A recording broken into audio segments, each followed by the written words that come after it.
Midnight. An abandoned airfield rumored to be haunted by ghosts. A group of men goes looking for the supernatural.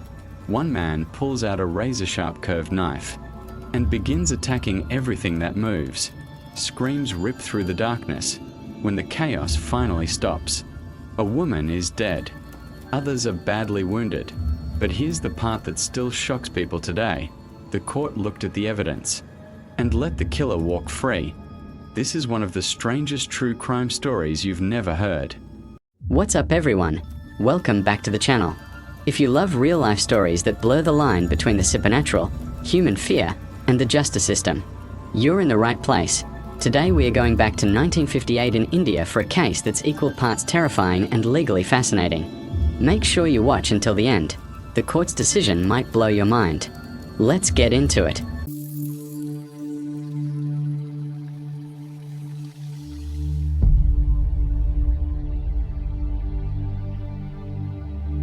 In the district of Balasore, Odisha, India, there was a large abandoned aerodrome left over from earlier times. Valuable metal scrap from old aircraft was scattered across the grounds. The Indian Defense Department hired 2 watchmen to stop people from stealing it.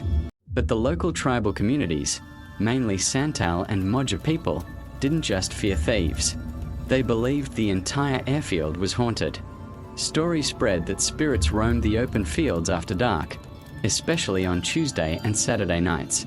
Locals avoided crossing the area alone at night. In April 1958, a businessman from Calcutta named Jagat Bandhu Chatterjee arrived with his Nepali servant, Ram Bahadur Thapar. They came to buy the aircraft scrap.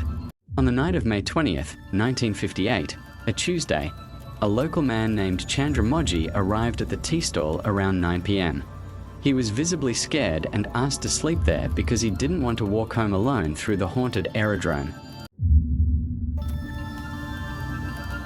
But Jagat Bandhu and Ram Bahadur were intrigued. They wanted to see these ghosts for themselves. At midnight, the 4 men left the tea stall and walked into the darkness. After dropping Chandra Moji at his village, they began returning through a narrow footpath that cut straight across the abandoned airfield. Then, they saw it. About 400 yards away from the path, they noticed a flickering light in the distance. The strong wind that night made the flame dance and move in an unnatural way. It looked exactly like the legendary Will-o'-the-Wisp, a ghostly light said to lure travelers to their doom. Shadowy figures appeared to be moving and dancing around this light. One of the men shouted, "Look, there are the ghosts." Ram Bahadur didn't hesitate. Believing he was facing real supernatural entities, he pulled out his kukuri, a large, sharp-curved knife traditionally carried by Nepali men, and charged forward. In a frenzy, he began slashing wildly at anything that moved. Krishna Potra ran after him and suddenly cried out in pain. Ram Bahadur had accidentally struck him too in the chaos. Then came the horrifying realization. The ghosts were actually local tribal women who had come out that night to gather flowers from the mohua tree. They were using a simple hurricane lantern for light. The moving shadows were just the women working. The frenzied attack left 1 woman, Geli Majiani, dead, 2 other women, seriously injured, Krishna Potra, also wounded by the blade. Ram Bahadur Thapar was charged with murder and multiple counts of causing hurt. The case went to trial, but the judge acquitted him entirely.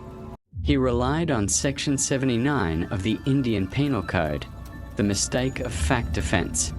The court ruled that Ram Bahadur genuinely and honestly believed he was attacking ghosts, not living people. He acted in what the law calls good faith. A woman lost her life that night.